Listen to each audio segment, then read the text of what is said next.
Hey guys, thought I'd just hop on here. Had some thoughts I wanted to share. I'm in my basement unit. I'm smiling because Julie would say not to mention that, especially after the pandemic, people hiding in their basements. But this is meant to actually be one of the master bedroom kind of area. It's furnished, it's beautiful. I'm not gonna show you, it's a mess. Here's my dark. We had to change that light bulb, get Grant on that. He's Grant is, I really honestly think he's 6'1". So I'm 5'10" on a good day, really, like a really good day. So Gabe's about 5'11", and Graydon is still my little short little monkey. He's a sweet boy, but they all are. Anyway, off topic. I'm listening to the boys upstairs. Sometimes I can just yell, "Hey," or I'll text them. They come and they check on me at least once a night, and I'll do the same with them. And I'll go up there and hang out a little bit, not much, because our living room is really dank and it's boring. There's no furniture. It's a total bachelor pad, and so you do what you can do. We don't have the money for it. They like to hang out at the dinner table a little bit with each other. They're independent. They make themselves dinner and stuff like that. I'll do that once or twice a week, of course. Anyway, so tonight I had a really beautiful thought about Julie. Welcome to my wife's show. I know she's only in a few episodes. We started filming in December of 23. Yeah, and we should have filmed,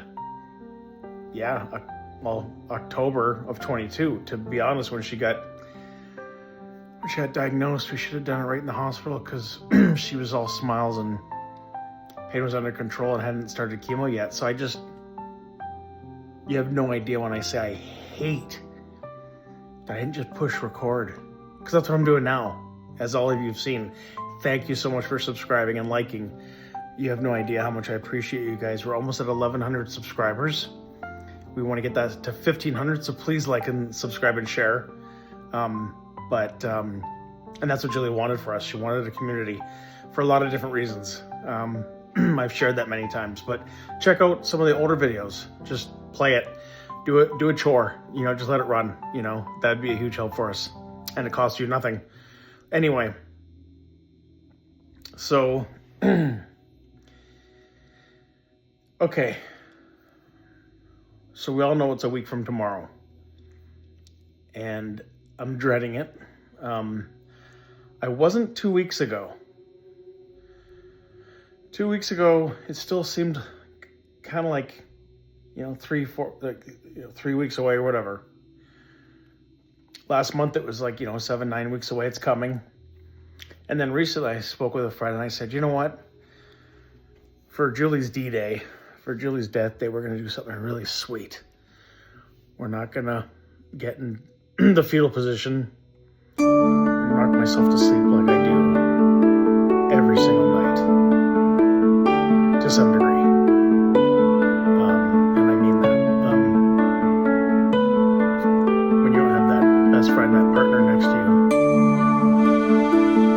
that in itself can sell $1 million right there. So my profound thought of the day was simply this.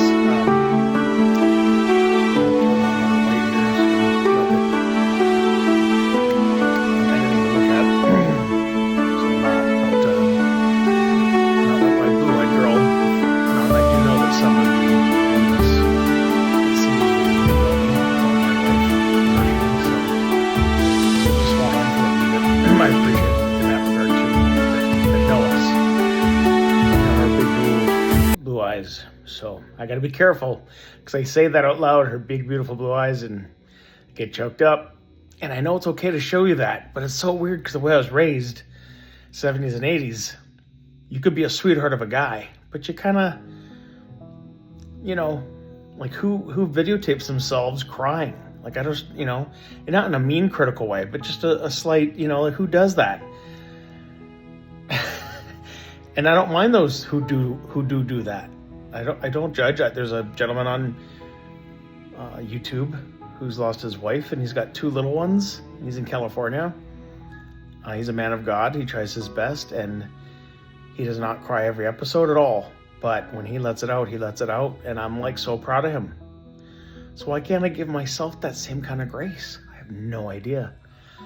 Maybe it's because I'm a fat guy who doesn't have a job currently, and I'm just in my own head about that. And I'm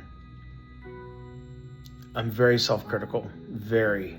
And ugly crying does not help the situation. So you don't want to be seen as a crybaby. That's what it comes down to. And I think if it does happen, I'll try to just be real. That's what I'm good at. I'm being genuine. So here's my short video for today. A lot of people have gone through loss and pain, and I've said it before, whether it's a job or a boyfriend or girlfriend, wife, spouse, husband, whatever. And either you're going through something or you're still willing to learn, maybe years later, how to cope with some things. I just wanted to take a minute, and this might get me choked up. Let's see if I can put these on and see the screen a little bit better. Forgive these are just readers. Okay, I'm gonna do the best I can. So don't laugh, because if you do, I wouldn't blame you, or chuckle or whatever, okay? All right, here we go.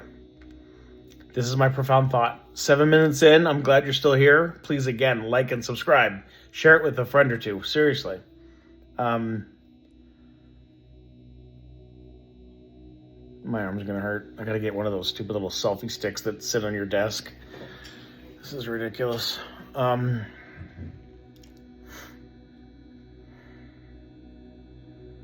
Okay. Ready? Before I hit record, I didn't think this would be hard, but as it's about to happen, I can feel it welling up inside of me, my heart. So there's people out there named Dan and Sherilyn, Christy and Jamie, Mark and Lindsay, and the niece and nephews of Julie. There's plenty of people that knew Julie from work in Bay City, Michigan. There's some folks that might remember her from a job she had for a year or two in Claremont, Florida, west of Orlando. And then, of course, her most recent position in Melbourne, Florida, where she worked at 3 different locations they had, with some phenomenal people there, and a lovely doctor. I'm not going to say her name. I don't know why. Maybe I'm privacy, I guess.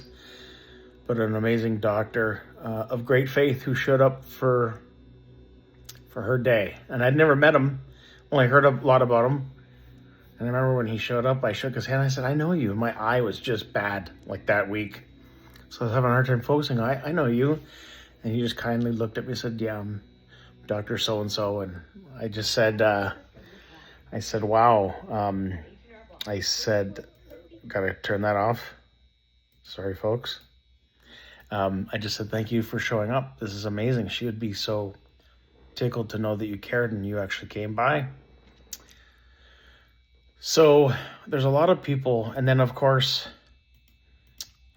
her besties, our church in Palm Bay, City Church. I have to give you a shout out for a lot of reasons. You all know why. That's where we had the funeral, and that's where our pastor literally wrapped his arms around us. He visited me when I had my stroke. He's like, "Man, what are you guys doing? you're way too young for this, you know? And that's what Julie kept saying, is we both can't be dying. We got 3 boys to raise. And that was her cute little sad but funny joke that she'd make.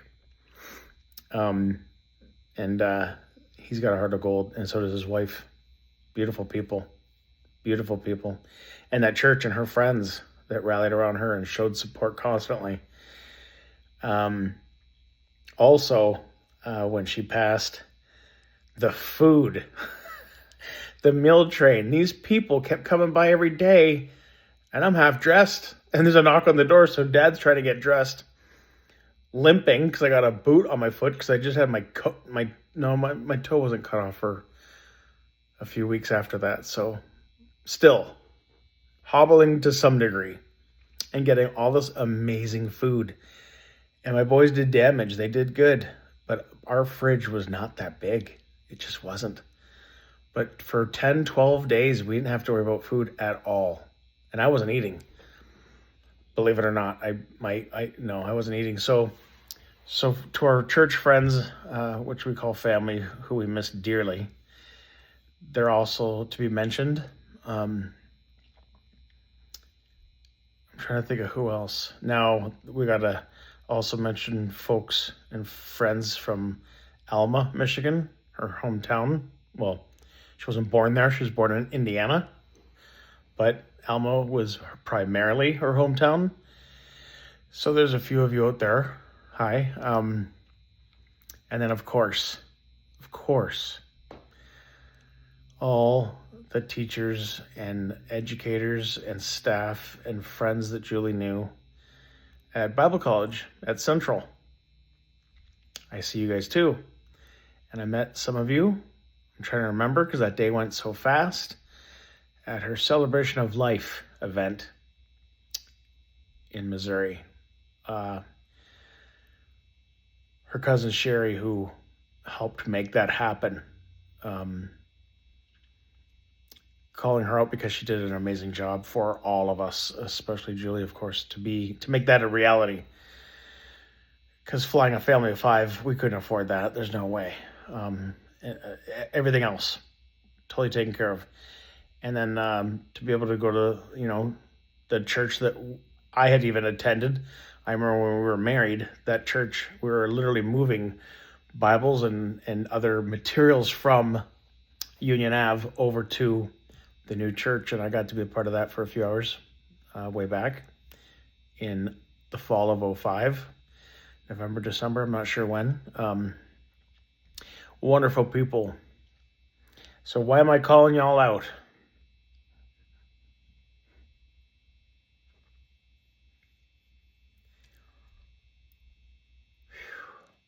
Oh, my best man, Jason, he obviously met Julie.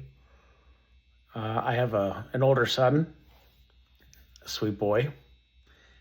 His name's Josh.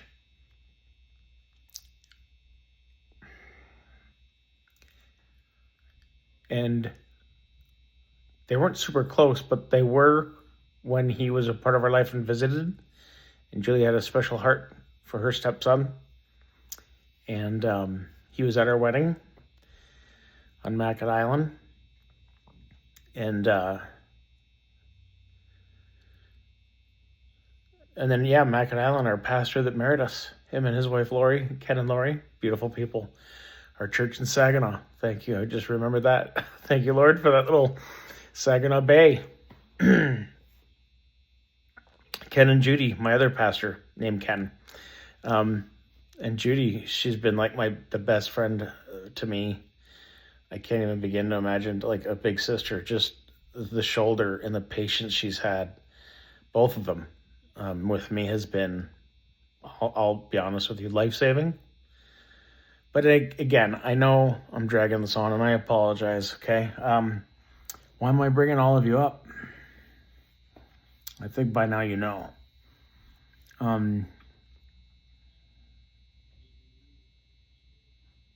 It wasn't just me who lost Julie. Whether you just have one or two small little memories of her, because you're just an acquaintance at work. Maybe you just didn't really talk too much or didn't have time for whatever reason. or constantly talked in the hallways in between patients, or saw her roll her eyes when she heard drama and she got sick of it and she would pull back and be a bit reluctant. She'd tell me, "Oh my gosh, they're gossiping about this again." And I'd be like, "All right, relax, don't judge, don't be, She's like, "I know, but..." And then she'd complain, "Why don't they ask me out? Why don't I get to go out and have drinks with the girls on Friday nights?" And I'd be like, "Well, do you make yourself available? Do you, That bugged her for a couple of years, but she loved y'all anyway. But it's not just Mike who lost his wife, which is very intimate and very, very huge. All of you lost your Julie as well. And you'll never get her back. And all you've got is memories, hopefully. I pray you do. And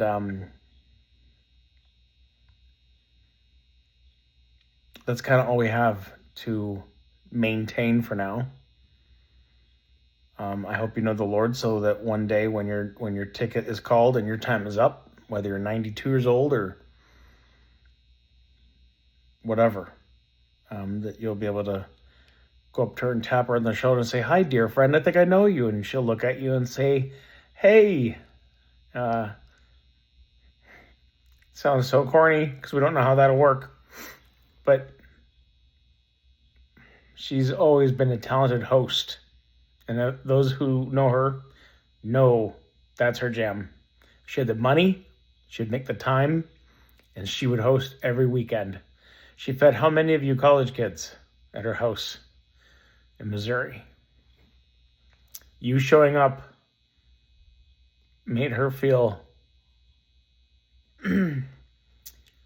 wanted and seen and appreciated, and then in return she loved to give you the warmth and the food and nutrition and the fellowship.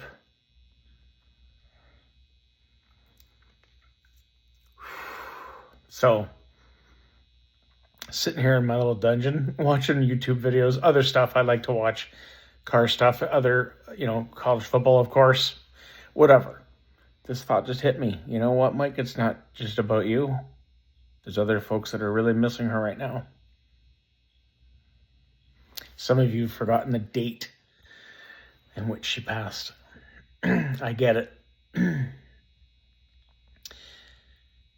Not too long ago, I would have been very upset by that. How dare you? I'd have been very upset. But understandably so. That's coming from a place of protection and sticking up for my girl. You should have that date etched in your brain and heart. That's not fair. It's not good. So just know that I do pray for you folks on occasion. I'm not going to say every day, but I do at least once a week, if not more. I pray for all those folks just mentioned in kind of one big, all-encompassing prayer, that your hearts and your souls love and know the Lord and will follow him and learn about him, learn about the plan he has for your life, especially for those of you who don't accept him. For whatever reason, someone hurt you from the church, whatever the excuse, you got to put the man or the woman aside and just find God. And do know that she's there waiting for you as well. Plus maybe some of your friends and family, who are already there as well. So this is just a video to share some love to all you folks. My heart does break for you. It is very sad. I can't imagine what all of you have been going through. But we can miss her together and we can celebrate her together. And here's to moving forward, never moving on. I could get remarried next month and there's no moving on. It's moving forward. Two totally different things. So don't let anyone say that to you. If you end up losing someone, don't ever feel like you have to move on because it's been 6 months or 18 months or 6 years. There's no moving on. There's moving forward. So I want to share that love and my heart with you tonight. Keeping this under 21 minutes, that's a victory for this guy. I might go bug my kids here before bedtime and let them know that they're loved so much, as I have all their lives, but tiny bit more these days, right? Just a little bit. So I thank God for you and your prayers. Leave a beautiful comment below, especially if you've never commented before. Please do. Please do. I love you, and we need this community. So take care of yourselves, okay, folks? Remember, Julie loves you. And I hope, my greatest hope is that one day you will see her again. All right, take care. Good night.